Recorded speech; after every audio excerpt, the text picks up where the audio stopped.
Hello, in today's video, part 2 of a Ford family love affair. In the first video that I recorded for me a couple of hours ago, and you may have seen a couple of days ago, I drove Paul's Mark IV Mondeo, complete with 2.5 litre 5-cylinder turbo.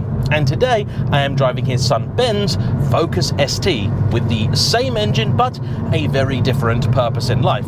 And in today's video, I'm going to be talking a little bit more about why Fords are such a family thing, and also whether this is still a car worth your money 20 years after it was launched.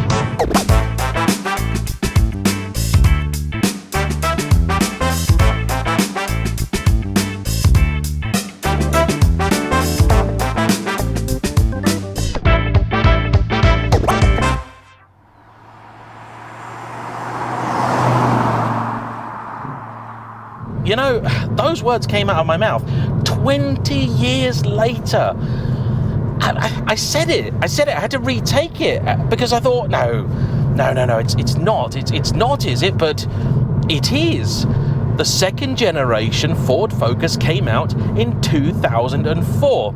Okay, the ST landed in 2005, it was facelifted in 2008, and what I'm driving today, ignore the number plate, is a post-facelift that was registered in probably 2009, maybe early 2010. But still, it is basically a 20-year-old car, and the underlying platform was really shared with the Mark I Focus that came out in the 1990s. It's incredible, isn't it, really? Inside, I suppose it's fairly obvious that this is now a car that is 2 decades old. In the dash, you have just the one very small digital display with red graphics showing you the fact that actually you're drinking quite a bit of fuel, 22 to the gallon. This is currently averaging, and everything else really is analog, which is actually quite nice. And analog today is no longer a dirty word. Time was about 15 years ago that you would say digital for just about anything. In the same way that I remember somebody trying to sell high definition shampoo. I mean, why? And I suppose it's the same logic that gave us that, which also gives us the Porsche Taycan Turbo. But yeah, that's a story for another day.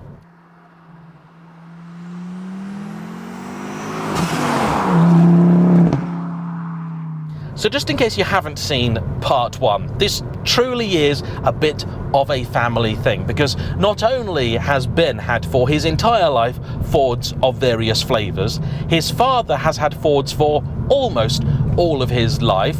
He currently owns the Mark IV Mondeo that I just drove. Before that, he had a Fiesta, and back in the 70s and 80s and 90s, he had a series of company cars and also his own, including the likes of Sierras and later earlier Mondeos. Even his father also had the likes of Escorts and Cortinas back in the day. My father, when he was younger, had a Mark I Capri. And in fact, one of the things that I think really is quite special about Fords is because for so very long, just about anybody and everybody had or knew somebody that had a Ford. Everybody's got a Ford story. They are something that unite people.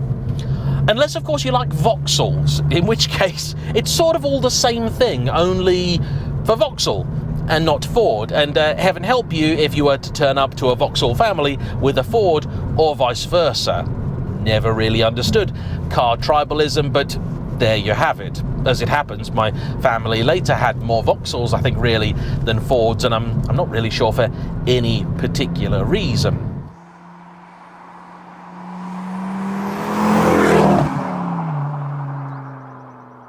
Today, Ford is a company that I'm really not convinced actually knows what it's doing. It, like everybody else, is trying to do the whole electric thing, but it doesn't really seem to be doing a very good job of it. However, they have more or less entirely dismantled the rest of their lineup and replaced all of the interesting and exciting cars with the ones that are, well, far less exciting and far less interesting. 15 years ago, in fact, not even that long ago, if you were not just a young person, but a person in search of a practical and exciting car, you really should give at least some consideration to a Ford of some variety, particularly the likes of the Fiesta and the Focus ST. And for Ben, he had a Fiesta ST, a Mark 7, a brilliant car that really I've never owned, only because by the time they came out, I'd already moved over to saloons, and any sort of hatchback, particularly a small one, would have felt like a backward step. And also, well, I gotta be honest about this, Fiesta ST owners don't have the best reputation, do they? They were the car of choice for your car park hoodlum for a long time. And you could say exactly the same thing about this. However, Ben arrived at it for, I think, very sensible, logical reasons. He had his Fiesta, he liked his Fiesta, but he also acquired, as happens to some of us every now and again, a child. And though him and his partner made do with the Fiesta ST for a little while, eventually it got to the point where, well, it was just awkward. And so he wanted something a little bit bigger, but still wanted it to have the blue oval on it, and the Focus, of course, was the obvious choice. A Mondeo was going to be taking things a little bit too far, and though they are also very practical things, so is this. It's a 5-door, you've got access to the rear seats, they're fairly generous in terms of sizing, headroom is excellent, at least as good as the Mondeo in fact, if not better, and the boot is a very good size too. Not quite as good as the Mondeos, but for the vast majority of uses, I would say more than adequate. These 4 silvery buttons down here, okay, I think this carbon bit is probably not standard, but these buttons down here, they do bring the rest of the interior down. Apparently, even these little dials above it for the HVAC, they are bespoke to the ST, but these look rubbishy. I mean, the switches over here, they're kind of the time, they're fine, I don't mind them, but yeah, those let it down. Handily, unlike the Mondeo that I just got out of, the aircon is actually working really, really nicely. It's icy cold, this. These Recaro seats are delightful. This particular car, by the way, is an ST3, so the top spec that you could buy, and I'm told the only really major option it's missing is the sunroof, which apparently is very rare indeed. I know it's also me being a little bit weird, but one of the other things you do get with these higher spec Fords is the heated front screen. I've never really liked it because every now and again I am a bit weird and I'll start focusing on the screen instead, which you really, of course, shouldn't do. I know I should be looking straight through it, but you do, especially against a bright background, you get that contrast and you can see those wavy lines, and I know in winter it makes it a fantastic thing because it will clear the screen easily and quickly. It just bugs me.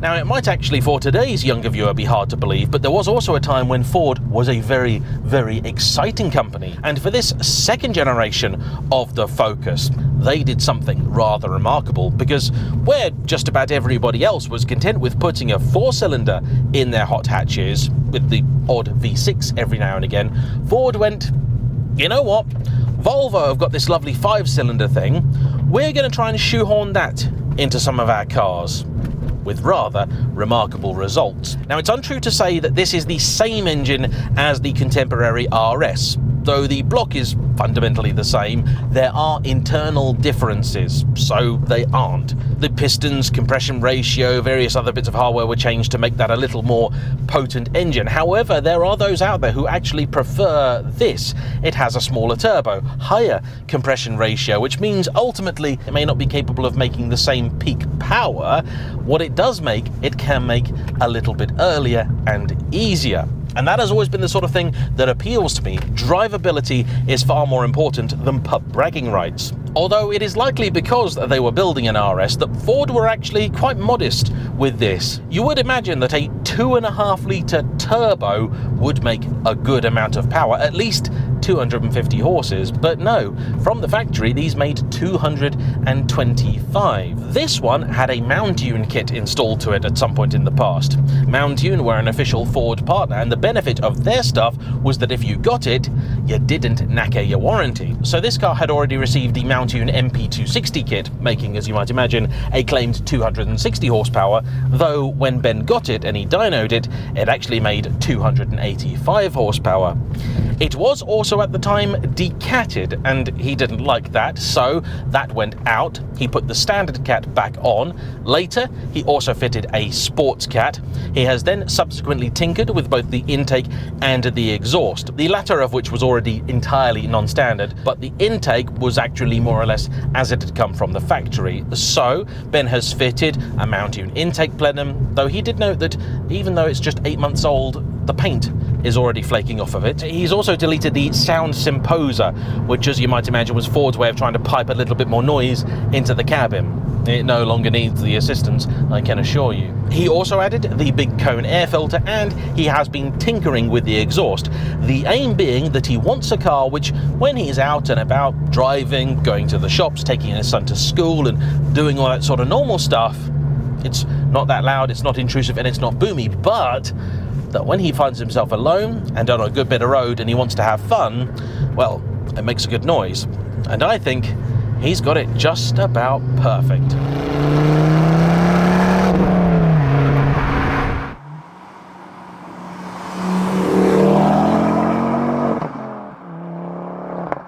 Now, it's very interesting driving two cars back to back with what is effectively the same engine. In the Mondeo, the power was very linear. There was a very, very small moment of turbo lag, but it never threw you back in the seat. This, though, very different story. There is certainly more turbo lag here, but when the turbo comes in, it does so almost in steps. So you get little bits added, and then it does pull really rather hard. And I'm also going to do something a little bit unusual for me in this car, which is turn the traction control off, because I have been told that the traction system here is, well, it's basic, and unless the steering wheel is pointed anything other than absolutely dead straight, it won't even give the wheels the chance to spin. It simply cuts the power. Before I do that though, I want to put that theory to the test, so I'm going to chuck it through a bend, put my foot down, see what happens.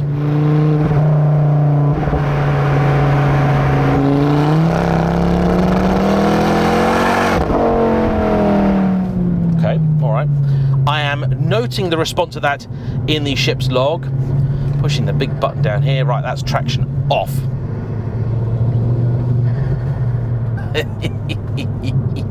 There is something about those turbo noises that just brings out the inner child. It just does.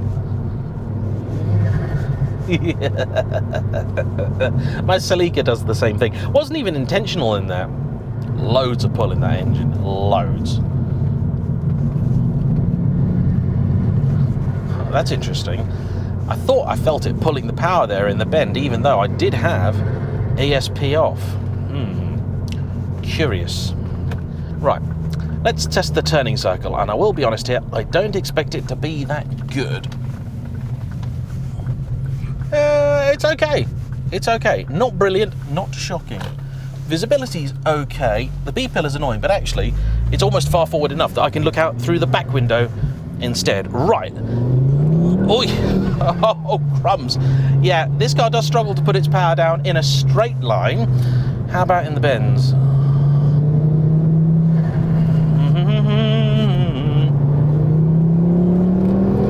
Yeah, I do see what Ben meant. In the bends, weirdly, I think it almost has an easier time of things than it does in a straight line. Quick, this thing. Really quick. Does make a good noise, I have to say that. I've never been the biggest fan of 5-cylinder soundtracks, but they are growing on me. This car is also, unsurprisingly, a lot sportier setup than the Mondeo. A lot better body control, and actually it's not too stiff. Some Ford products of the day, particularly the likes of the Mark 1 RS, the Mark 2 RS, and even the Racing Puma, they're a bit too much. They come from that Richard Parry Jones school of thought, which did produce some very, very good cars, but I think in some cases they went a little bit too far with the suspension. This one works nicely. The standout feature for me though, that has to be the ride comfort. I think it's an art that a lot of manufacturers have, well, they've just forgotten, and maybe it's due in part to consumers always wanting the sport trim with the lower sport suspension, the big alloys. But a lot of cars today, even luxury ones, they're just not that comfortable. They're not very pleasant, particularly on our bumpy British roads. This though, It's fantastic, and not really at the expense of body control. In fact, I would say that compared with the sort of equivalent era Jaguar XJ that I've been driving recently, which sits on air ride, this actually is better damped. The primary ride is just as good, but the secondary ride, the way it deals with those little lumps and bumps, it's actually a lot better. This is a really beautifully damped car.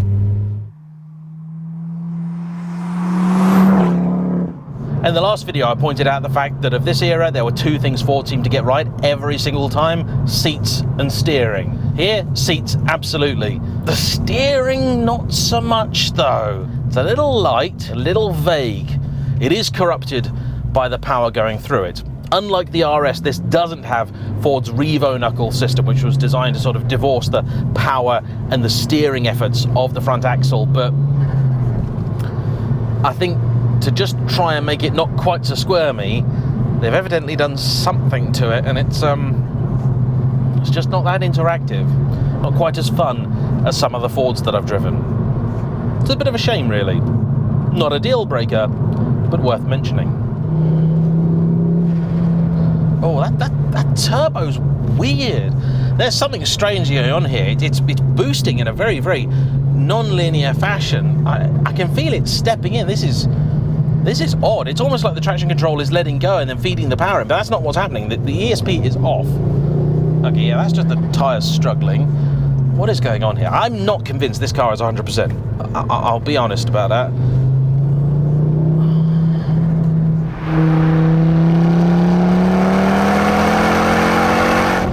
It's a leery, lively thing. Not quite as extreme as the old FK2 Civic Type R that was modified that I drove a while back, but that was putting out even more power than this. And that really was, well, the owner thought hilarious, I thought terrifying, because basically you were going in a straight line, you put your foot down, and then the car decided maybe it wanted to go over there, maybe it wanted to go over there, and it wouldn't tell you. And you just had to guess and hold on for dear life. This isn't quite that bad, but neither is it all that far off.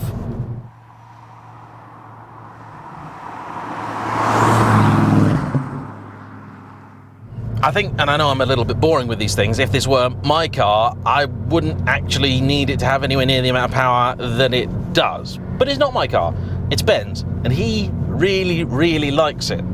Now, we've actually been talking a lot recently. We've developed a really nice friendship, which actually started when I put a little post out on the community section of the YouTube page saying that I was starting to play a game called Helldivers 2, and I was looking for a gaming buddy because I've been out of playing online games for, well, a decade. Ben said that he was playing it, and we've started playing, and it's been great fun. And if you're currently watching and you're also playing Helldivers 2, spreading democracy throughout the galaxy, and you want to join in on one of our sessions, send me an email and I'll tell you how to join our friends list. But as for the Focus, I have to keep reminding myself that it is a 20-year-old car when you look at things like the volume control down here, which is basically the same as you'd get on a van of the day. The stalks actually are quite nice. I don't mind them at all. You could get away with those now. The light switch over here is also a little bit old, but again, if it was just a touch nicer, I mean, you could use that on a modern day car. The feel of some of these things is a little bit sort of, you know, classic Ford cheapy type thing, but the important bits,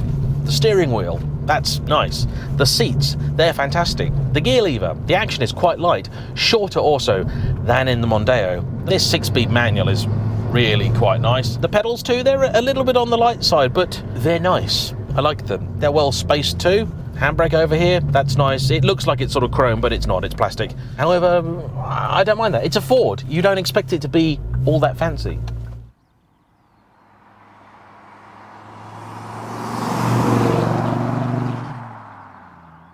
In fact, if I personally have one issue with Fords these days, it's that because they have now built this legend, this love that people have got for them, because they had one when they were younger and they didn't look after them when they were younger, a lot of them now command serious money. In fact, I was talking to Ben earlier and he said, you know, one of the things that he loves about the Ford brand is that it provided affordable dream cars for people. That your 17-year-old lad buying a cat because that is what they could afford to buy and insure would be able to look at something like a Focus RS and know that one day they could afford it. And this is why, for him and many other people, the Ford brand holds a lot more appeal than, say, Ferrari, because to many, that is and will always be unobtainium. Except now, a great many of these highly desirable Fords, and I'm not just talking about stuff like the RS200 or the GT, I'm talking about, well, Focus RS 500s, anybody? Or Sierra Cozzies, that sort of thing? They're stupid money. Stupid money. Oh, is that an MGB behind me? Oh, that's pretty. That's adorable. I mean, to get yourself into an old Escort RS Cosworth, it's what, 100 grand? Madness. Defeats the entire point for me of Ford, accessible performance cars. And that's why I think this really needs to be appreciated while we still can. Will it one day be a classic? You know, I think it might. It's the only ST that had a 5-cylinder. This and the RS of the same generation, they had this engine, but the earlier ones didn't, the later ones didn't. That's special in of itself. They're also, I think, they're a good-looking car. I know they divide opinion. This is a lot more subtle than the RS. The RS, they went full max power, such was the nature of car design at the time. And it worked for its intended audience. But this, I think, if you are an older gent that wants to drive something around, or, you know, like Ben, you're a professional and you want to be able to take something to the shops and not attract too much attention, this is a good choice. It's a sensible choice, far more so than an RS. It's also still really practical. Yeah, okay, it will drink fuel. Somewhere in the 20s is what you should expect. Maybe, if you want to do a big run and you drive like a nun, you'll get low 30s, but that's your lot. Some of them also will be quite expensive to tax. Some of them also will be quite expensive to insure, particularly if you start modding them. And apparently it also gets the approval of young boys, although I don't know whether that's because of the car or the cameras attached to it.